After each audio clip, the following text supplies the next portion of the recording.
Why don't we give a big warm welcome to Dr. Michael Greger!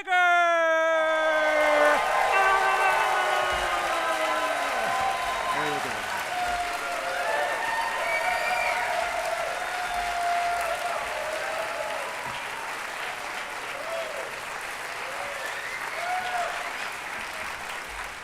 Surely if there was some safe, simple, side effect-free solution to the obesity epidemic, we would know about it by now, right? I'm not so sure. It may take up to 17 years before research findings make it into day-to-day clinical practice. To take one example that was particularly poignant for my family, heart disease. Decades ago, Dr. Dean Ornish and colleagues published evidence in one of the most prestigious medical journals in the world that our leading cause of death could be reversed with diet and lifestyle changes alone, yet hardly anything changed. Even now, hundreds of thousands of Americans continue to needlessly die from what we learned decades ago was a reversible disease. In fact, I'd seen it with my own eyes. My grandmother was cured of her end-stage heart disease by one of Dean's predecessors, Nathan Pritikin, using similar methods. So if effectively the cure to our number one killer of men and women could get lost down some rabbit hole and ignored, what else might there be in the medical literature that could help my patients, but just didn't have a corporate budget driving its promotion? Well, I made it my life's mission to find out. That's why I became a doctor in the first place and why I started my nonprofit site, nutritionfacts.org. Everything on the website is free. There are no ads, no corporate sponsorships, strictly non-commercial, not selling anything, just put it up as a public service, as a labor of love, as a tribute to my grandmother.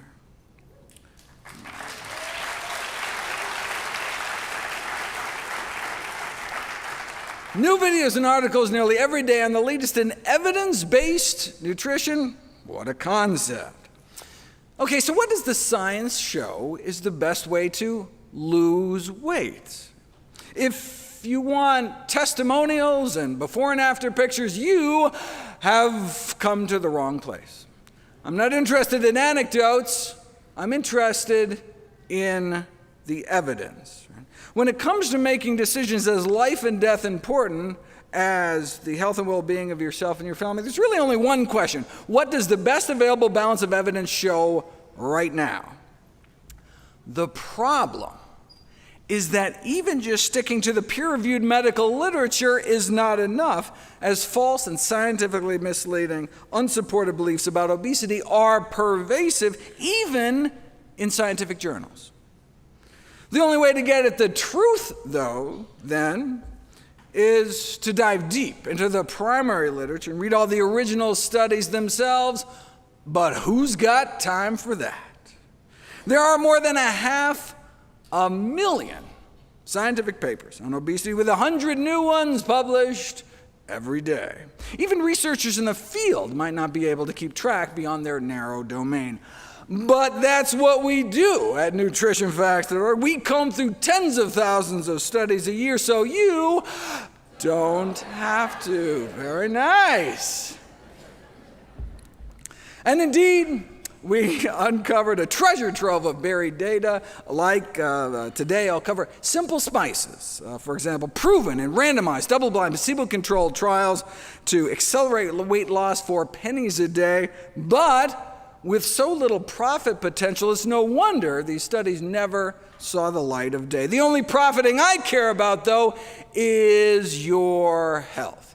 That's why 100% of all the proceeds I receive from all my books and DVDs and speaking engagements are all donated to charity. I just want to do for your family what Pritikin did for my family.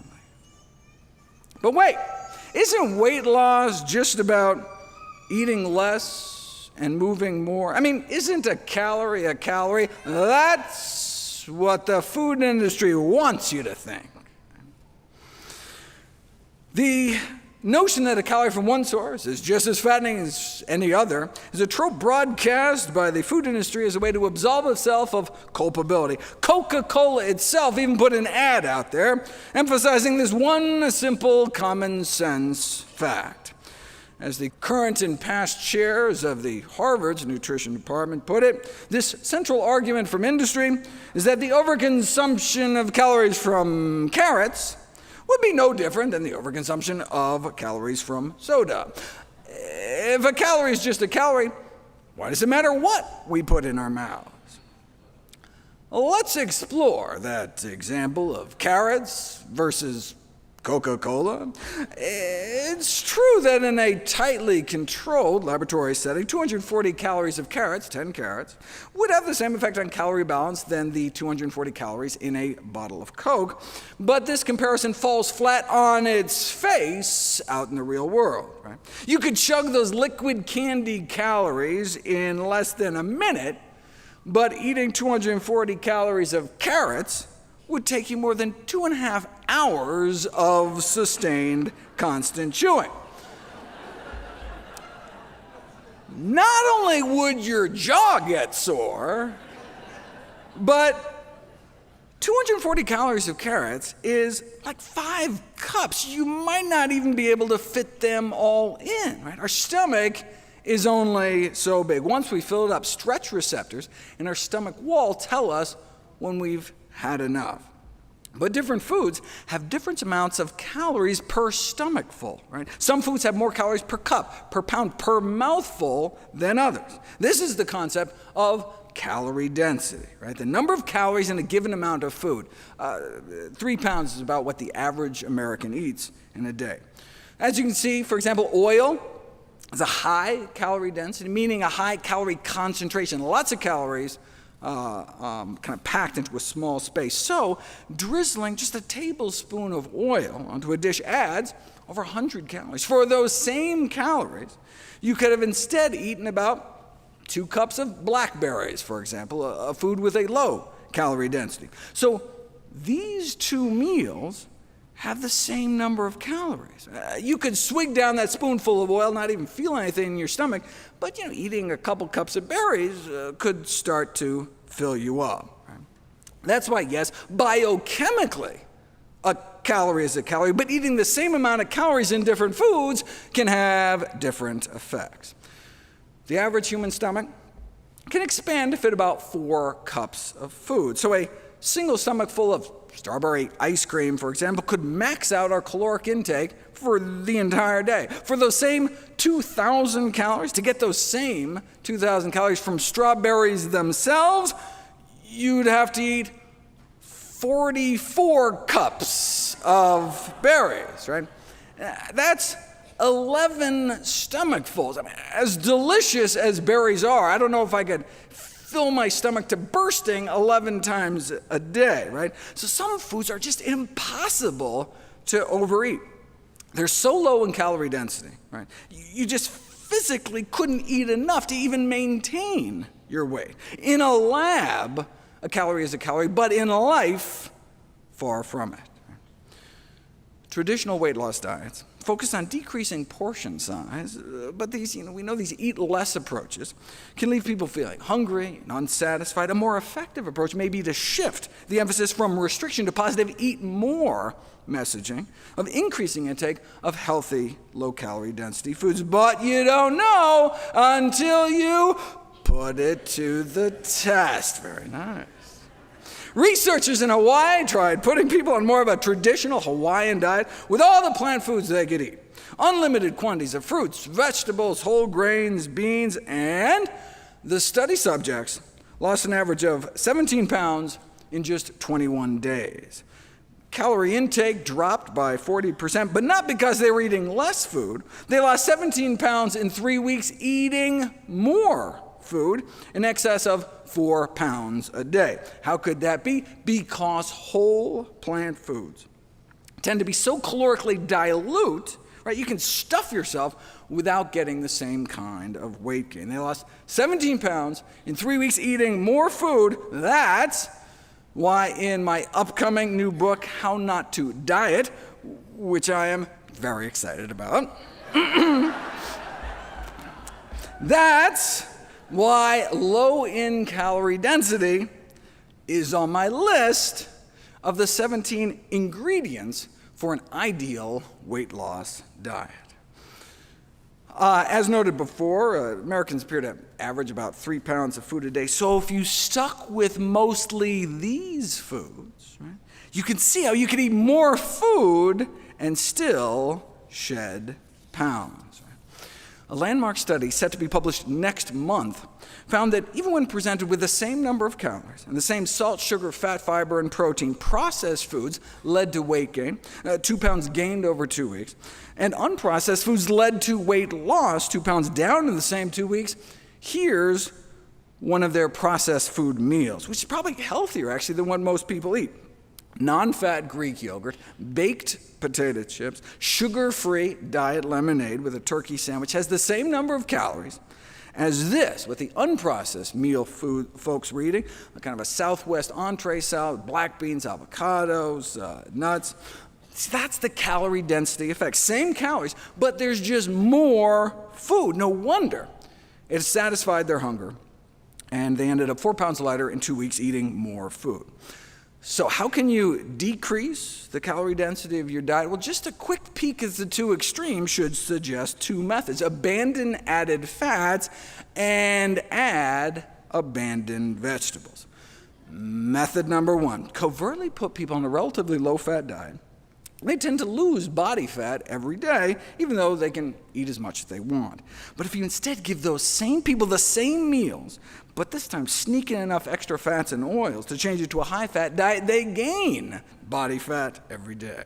In fact, in a famous prison experiment in Vermont, lean inmates were overfed up to 10,000 calories a day to try to experimentally make them fat. This turned out to be surprisingly difficult. Most started dreading breakfast and involuntarily threw it up. The researchers learned how difficult it was to have people gain weight on purpose unless you feed them lots of fat.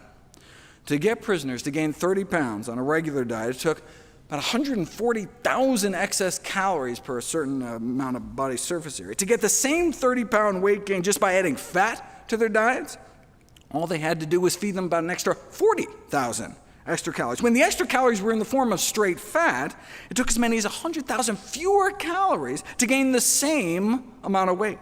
A calorie is not a calorie. It depends on what you eat. In this case, lowering fat content effectively made up to 100,000 calories disappear. That's why low in added fat is on my list of ideal weight loss ingredients as well. There are, however, two important exceptions. Processed foods with reduced fat claims are often so packed with sugar that they can have the same number of calories as a higher fat product. Right? Snackwell's fat-free cookies, for example, at 1,700 calories per pound, are as calorie dense as a cheese Danish. The other exception to the low-fat rule is that vegetables are so calorically dilute that even a high-fat veggie dish, like some oily broccoli with garlic sauce or something, tends to be less calorie dense overall, which brings us to the second strategy for lowering calorie density. Instead of sneaking out fat, sneak in vegetables. The biggest influence on calorie density is not fat, but water content. Since water adds weight and bulk without adding calories, the most calorie-dense foods and the most calorie-dense diets tend to be those that are dry. Some vegetables, on the other hand, are more than 95% water. And not just, iceberg lettuce. Cucumbers, celery, turnips, cooked Napa cabbage, bok choy, summer squash, zucchini, bean sprouts, and bamboo shoots can top out at 95% water. They're basically just water in vegetable form, right? A big bowl of water-rich vegetables is practically just a big bowl of trapped water. Right?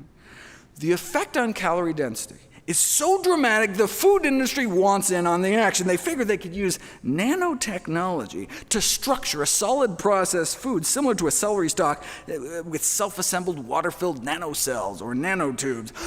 No need, as Mother Nature beat you to it.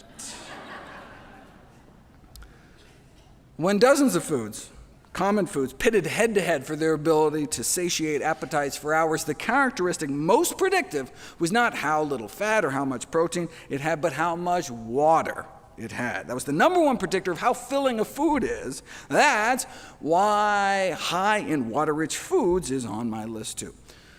Water-rich foods like vegetables, topping the charts, with most more than 90% water by weight, followed by most fresh fruit, coming in around the 80s. Starchier vegetables, whole grains, and canned beans are mostly 70s, meaning 3/4 of their weight, pure water. In general, when it comes to water-rich foods, most whole plant foods float towards the top, most animal foods fall somewhere in the middle, and most processed foods sink to the bottom. In a famous series of experiments, researchers at Penn State decided to put water-rich vegetables to the test. Study subjects were served pasta and told to eat as much or as little as they'd like, and on average they consumed about 900 calories of pasta. Now, what do you think would happen if as a first course you gave them 100 calories of salad, composed largely of lettuce, carrots, cucumber, celery, and cherry tomatoes? Would they go on to eat the same amount of pasta and end up with a 1,000-calorie lunch, 900 plus 100? Or would they eat maybe 100 fewer calories of pasta, effectively canceling out the added salad calories?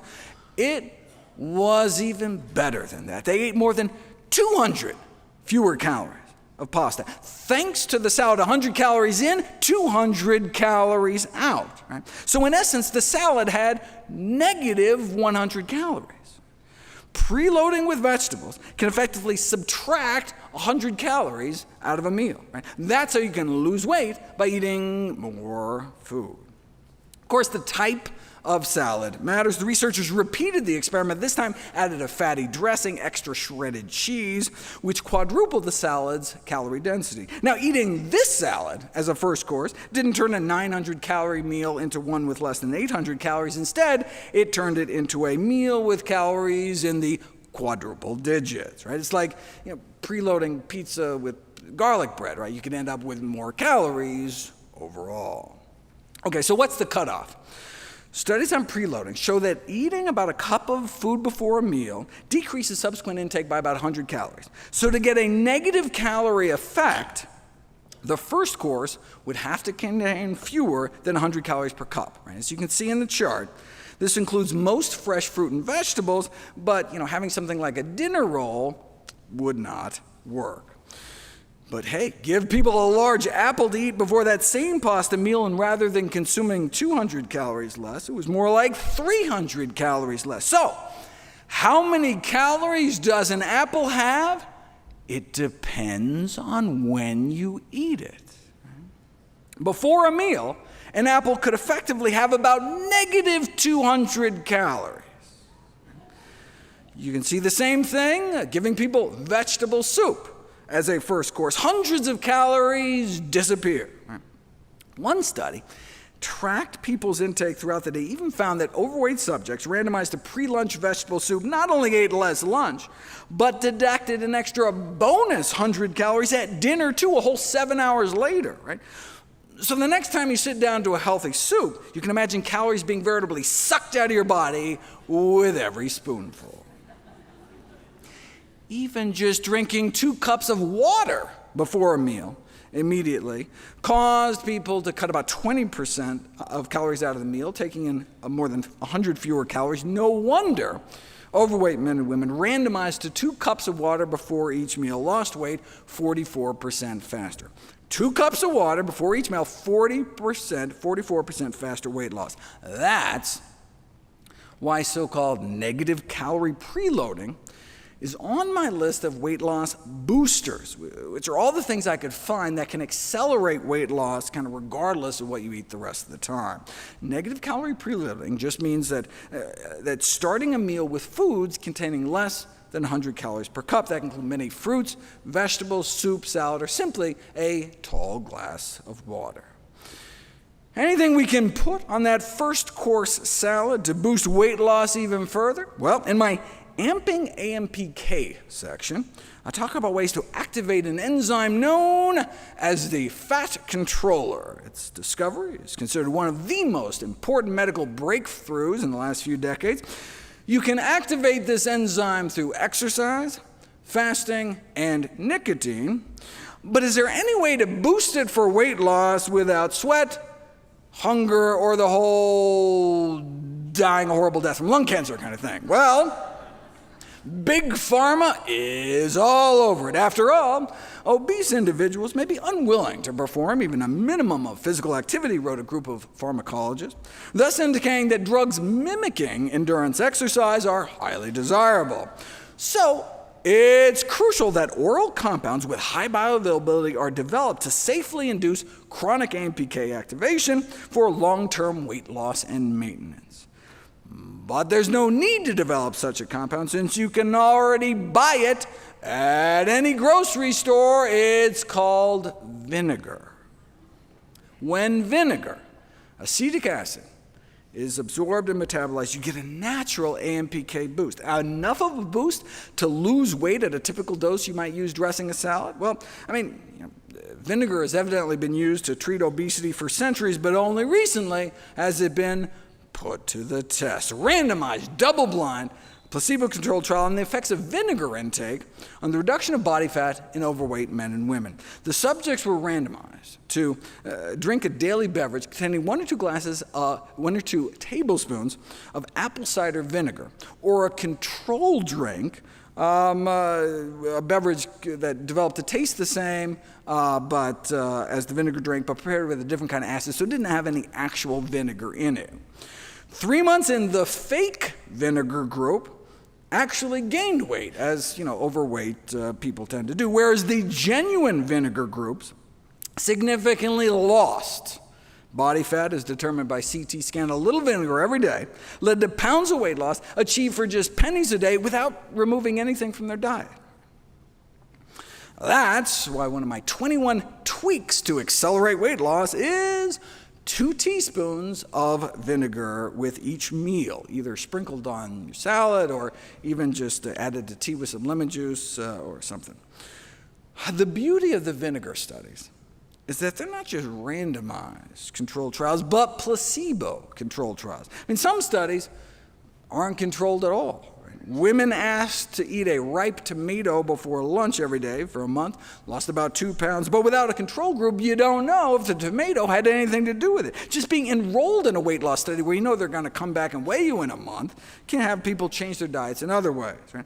It's certainly possible. Tomato is 95% water, so you'd be filling up a fist-sized portion of your stomach with only about 15 calories before a meal. So, it's certainly possible, but we'd need a better study to prove it for weight loss.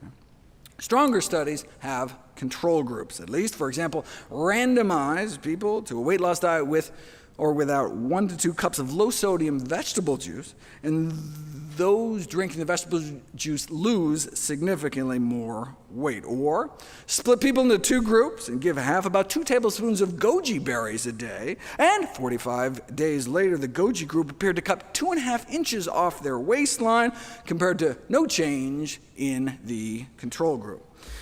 But anytime you have one group do something special, you don't know how much of the benefit is due to the placebo effect. In drug trials, it's easy, right? You give half the people the actual medication, the other half a placebo, identical-looking sugar pill placebo. Both groups are then doing the same thing, taking an identical-looking pill. So if you see any difference in outcomes, all right, well then we can suspect it's due to the actual drug, right? But what would placebo broccoli look like, right? That's the problem. You can't stuff cabbage into a capsule, but there are some foods so potent that you could actually fit them into a pill to pit them against placebos spices. Want to know if garlic can cause weight loss? Give people some garlic powder compressed into tablets versus placebo pills. And garlic worked, resulting in both a drop in weight and waistlines within 6 weeks. They used about a half teaspoon of garlic powder a day, which would cost less than 4 cents.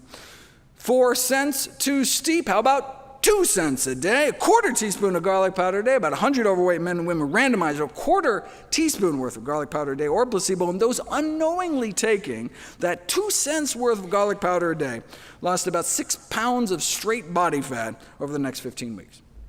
Now, if you can splurge up to 3 cents a day, there's black cumin, a meta-analysis of randomized controlled trials shows weight loss efficacy, again, with just a quarter teaspoon a day. Not regular cumin. This is a completely different spice known as black cumin. You say, well, what is black cumin? You obviously haven't been reading your Bibles. Described as a miracle herb, besides the weight loss, there are randomized controlled trials showing daily black cumin consumption significantly improves cholesterol and triglycerides, significantly improves blood pressure and blood sugar control. But I use it just because it tastes good. I just put black cumin seeds in a pepper grinder and grind it like pepper. With more than 1,000 papers published in the medical literature on black cumin, some reporting extraordinary results like dropping cholesterol levels as much as a statin drug. Why don't we hear more about it? Why weren't we taught about it in medical school? Right? Presumably because there's no profit motive, right? Black cumin is just a common natural spice, right? You're not going to thrill your stockholders selling something that you can't patent that costs 3 cents a day.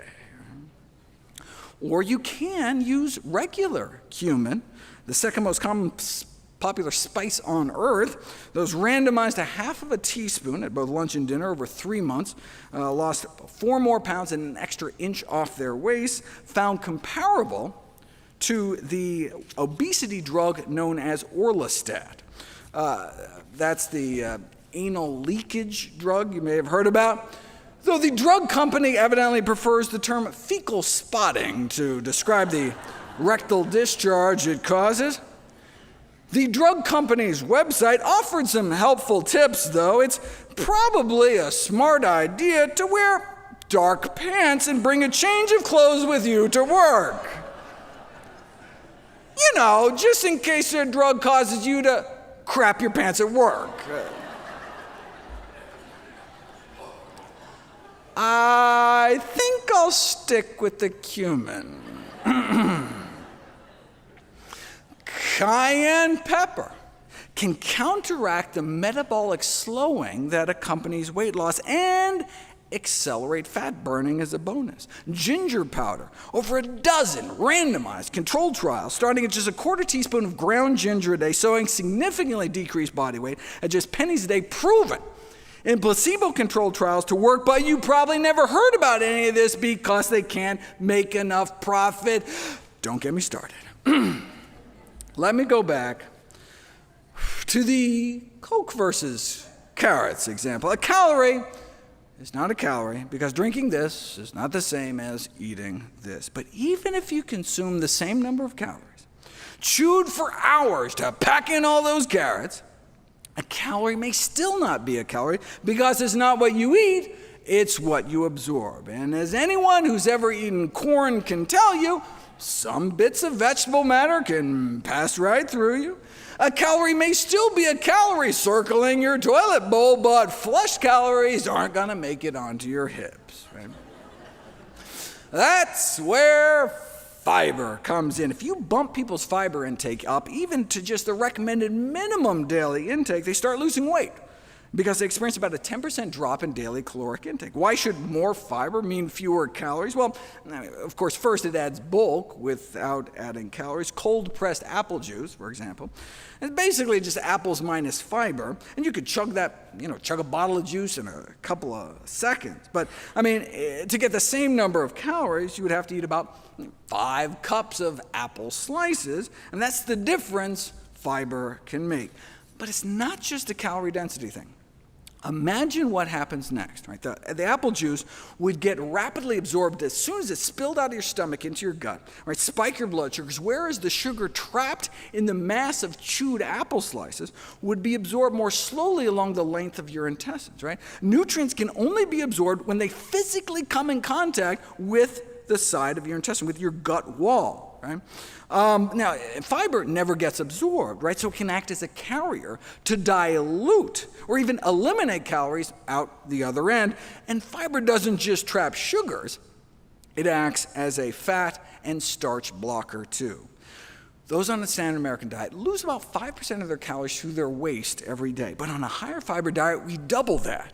It's not what you eat, but what you absorb. So you can lose weight on a high-fiber diet eating the exact same number of calories simply because some of those calories get trapped, get flushed down the toilet, and never make it into our system. And it's not just the calories in the high-fiber foods themselves that are less available. High-fiber foods trap calories across the board, right? So eat a Twinkie on a high-fiber diet and you absorb fewer Twinkie calories. It's like every calorie label you look at gets instantly discounted when you're eating lots of fiber-rich foods, which is why it makes it onto my list. My section on other fat-blocking foods starts out with a command to eat your thylakoids, doctor's orders. What on earth is a thylakoid? Just the source of nearly all known life and the oxygen we breathe. No biggie.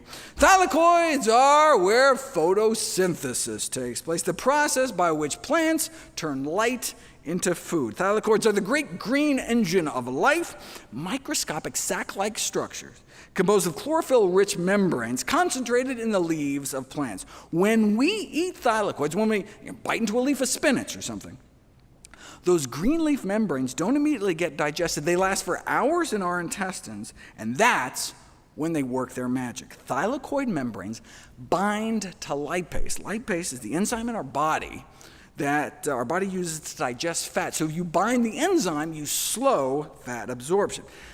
But if all the fat is eventually absorbed, what's the benefit? Location, location, location.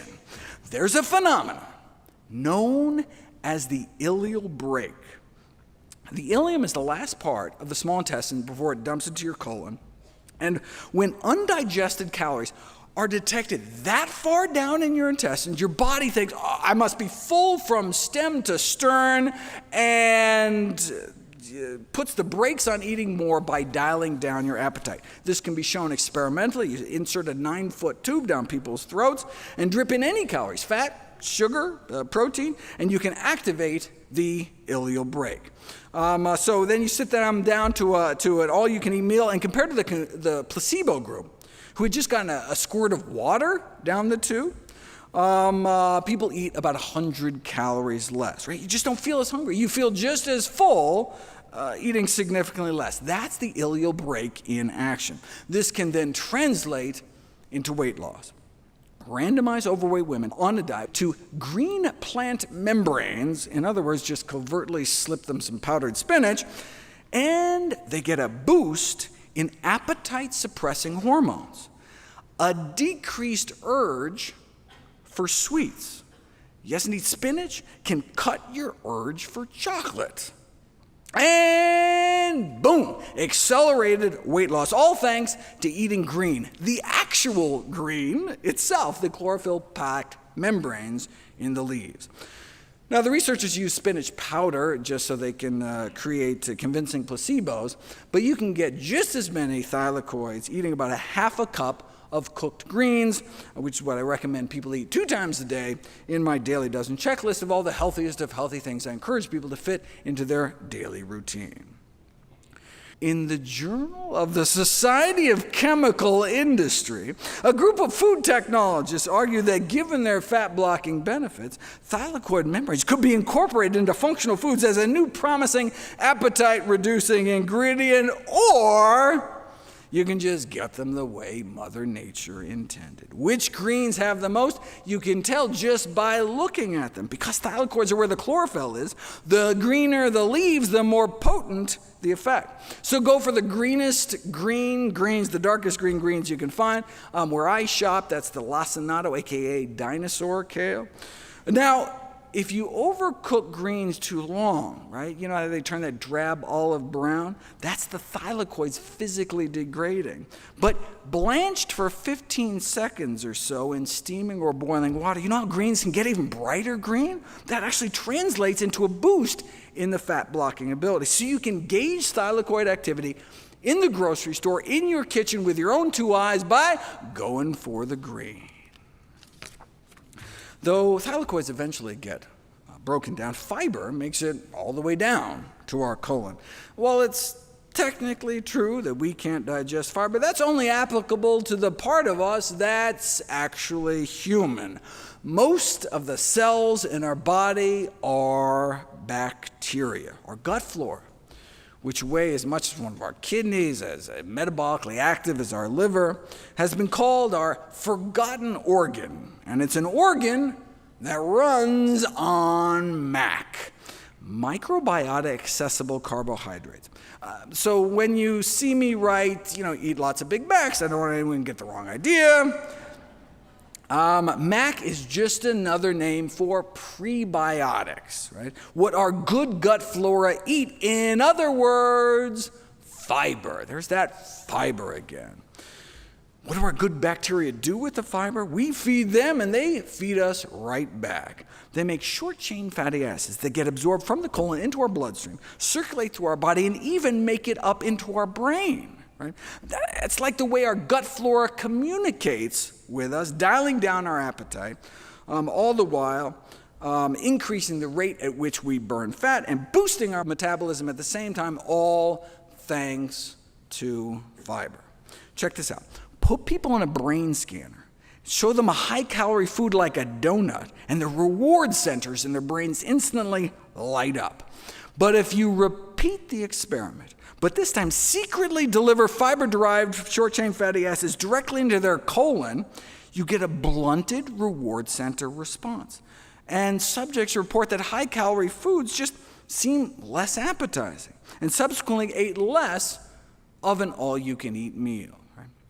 But fiber supplements like Metamucil don't work, which makes sense because they're non-fermentable, meaning our gut bacteria can't eat them. So yeah, they can improve bowel regularity, but can't be used by our good bacteria to make those compounds that can block our cravings. For that, we have to actually eat real food.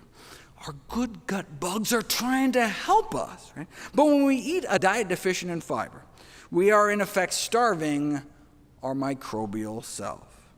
Less than 5% of Americans reach even the recommended minimum daily adequate intake of fiber. No surprise, since the number one sources are beans and whole grains.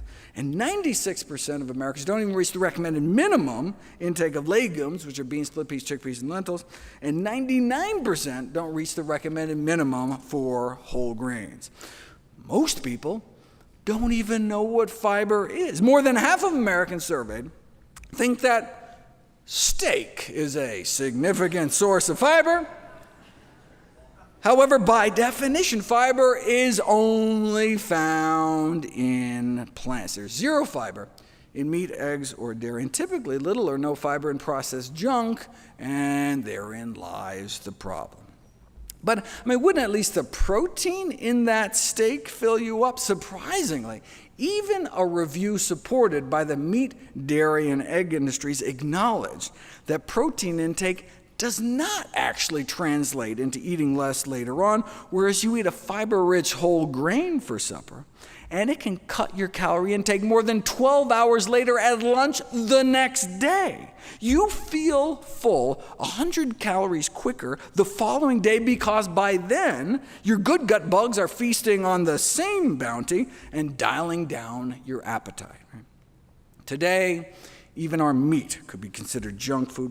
For more than a century, one of the great goals of animal agriculture has been to increase the carcass fat content of farm animals. Take chicken, for example. 100 years ago, the USDA determined chicken was about 23% protein by weight and less than 2% fat. Today, chickens have been genetically manipulated through selective breeding to have about 10 times more fat. Chicken Little has become Chicken Big, and maybe making us bigger too. Meat consumption in general is associated with weight gain, but poultry appeared to be the worst. Even just an ounce a day, which is like a single chicken nugget, or like one chicken breast every 10 days, was associated with weight gain compared to eating no chicken at all. It's funny, when the meat industry funds obesity studies on chicken, they choose for their head-to-head comparison foods like cookies and sugar-coated chocolates. This is a classic drug industry trick to try to make your product look better by comparing it to something worse. Apparently, just regular chocolate wasn't enough to make chicken look better. But what happens when chicken is pitted against a real control, like chicken without the actual chicken?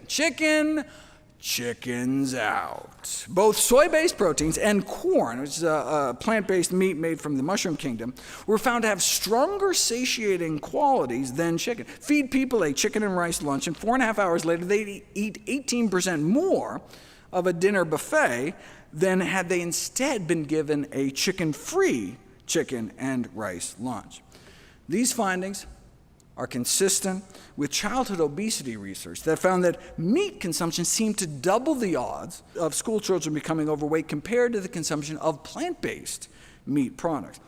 Whole food sources of plant protein, such as beans, did even better, though, associated with cutting in half the odds of becoming overweight. So that's why I consider these kinds of plant-based meats more of a useful stepping stone towards a healthier diet rather than the kind of end-game goal ideal. Part of the reason plant-based meats may be less fattening is they cause less of an insulin spike. A meat-free chicken like corn causes up to 41% less of an immediate insulin reaction. It turns out animal protein causes almost exactly as much insulin release as pure sugar. Just adding some egg whites to your diet can increase insulin output as much as 60% within 4 days. And fish may be even worse.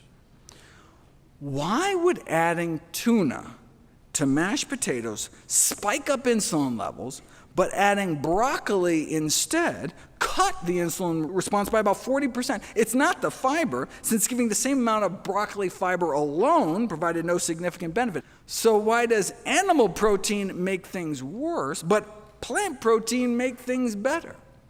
Plant proteins tend to be lower in the branched chain amino acids, which are associated with insulin resistance, the cause of type 2 diabetes.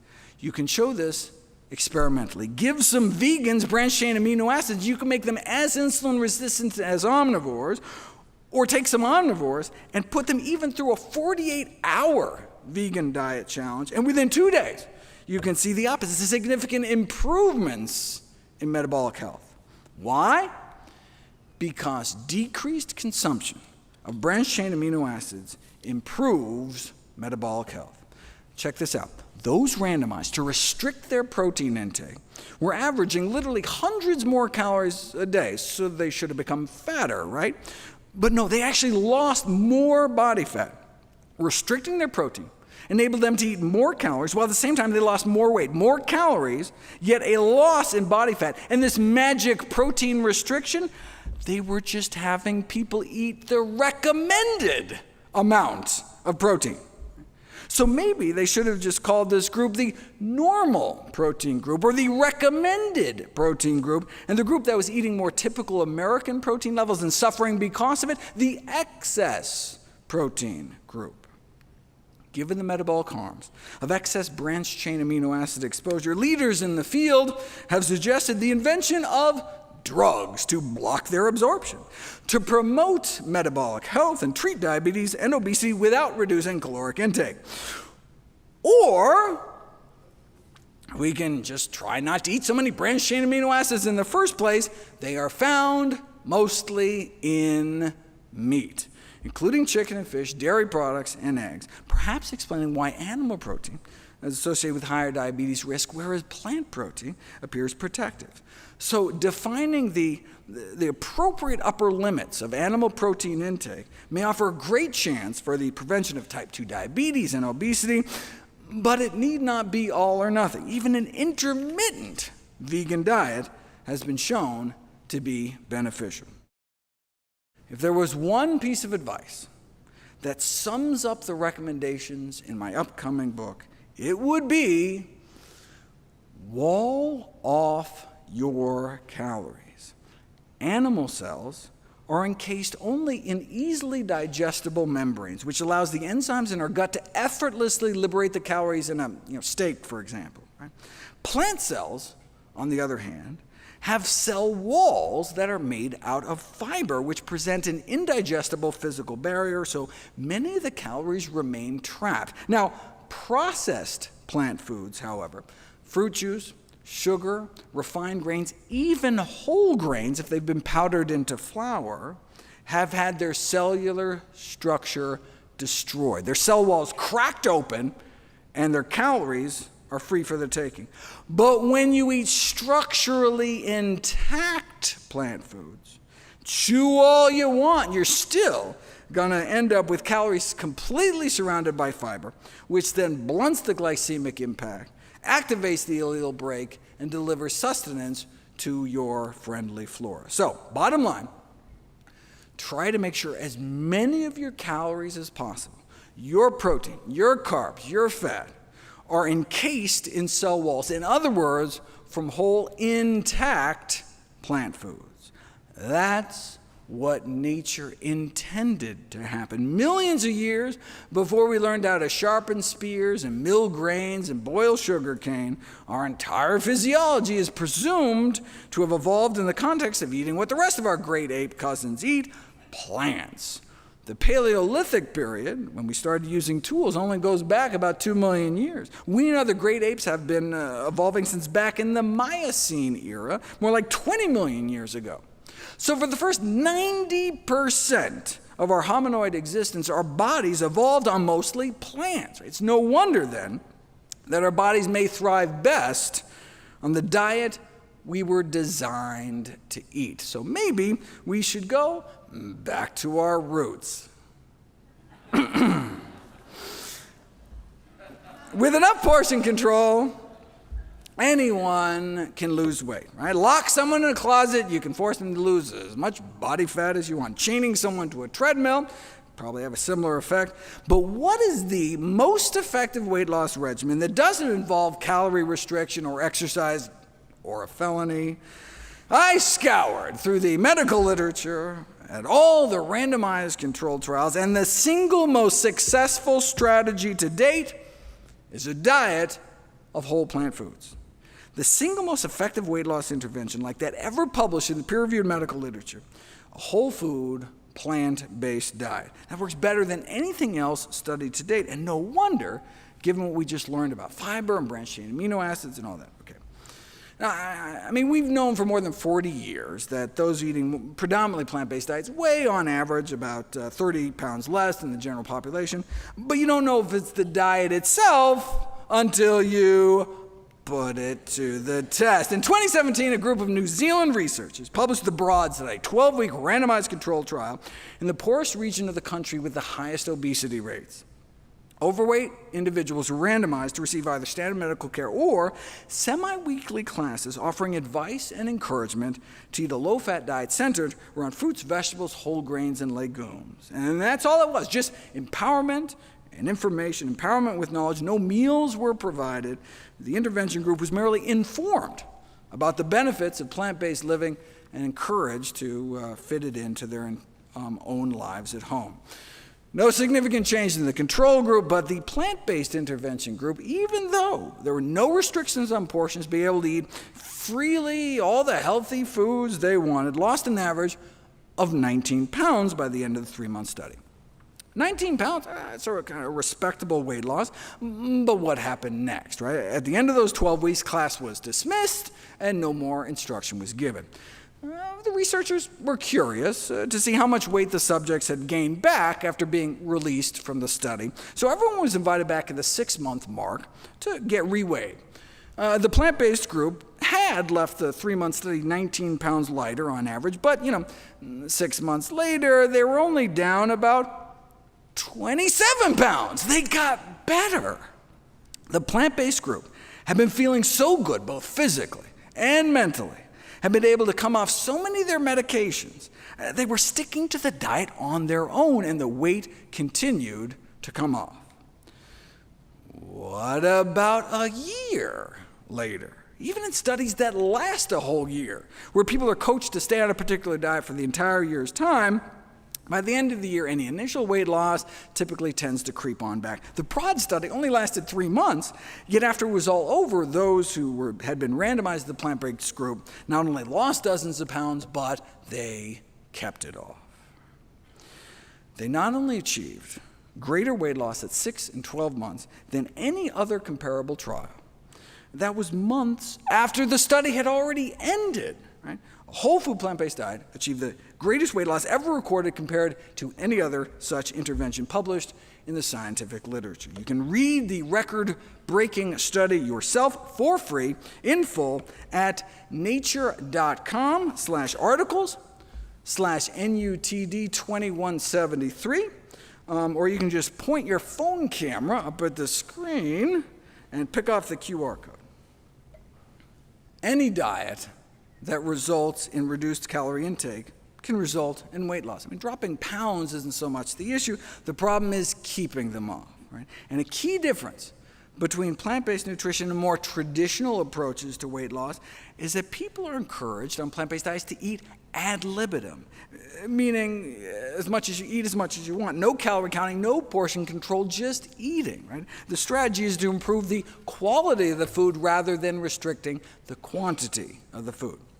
You put people on a diet packed with fruits, vegetables, whole grains, and beans that allow them to eat as much as they want, they end up eating about 50% fewer calories than they might have otherwise, just as full on half the calories.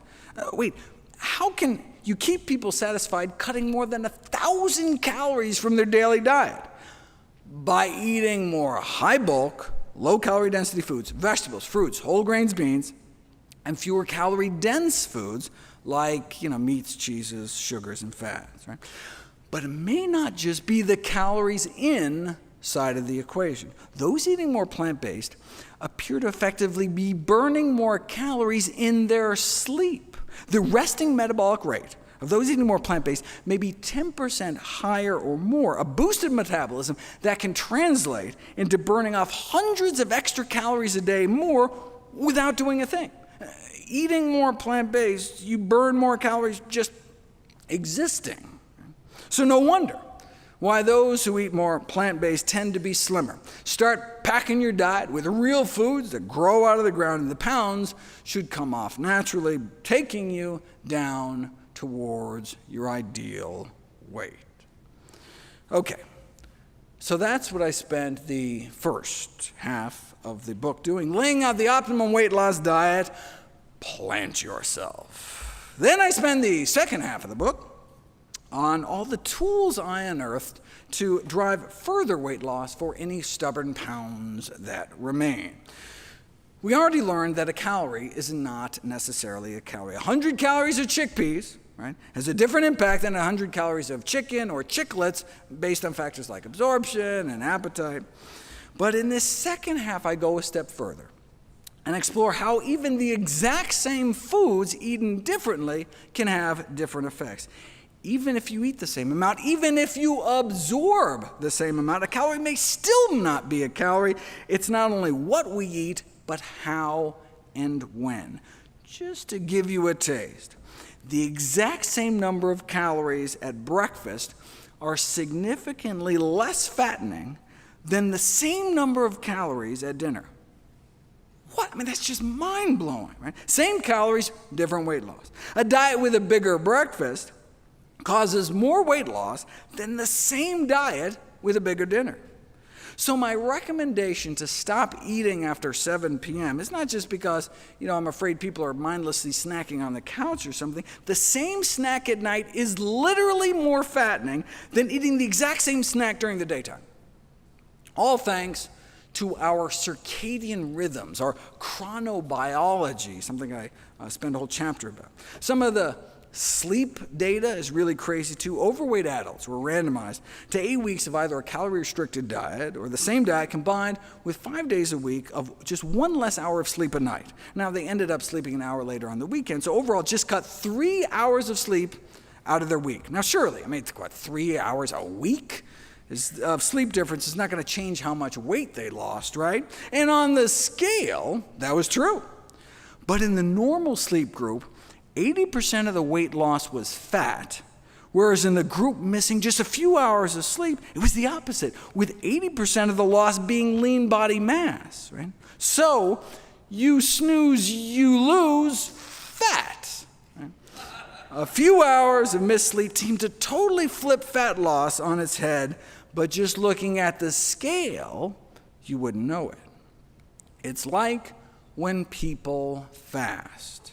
Stopping eating completely for a week or two can cause more weight loss than just restricting your calories, duh, right? But paradoxically, it may actually lead to less loss of body fat. Wait, how can eating fewer calories lead to less fat loss?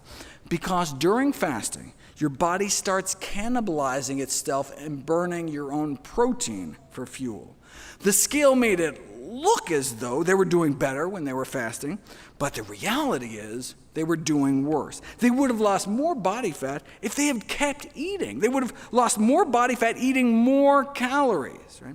Short-term fasting can interfere with body fat loss, not accelerate it, and you see the same thing with the keto diet.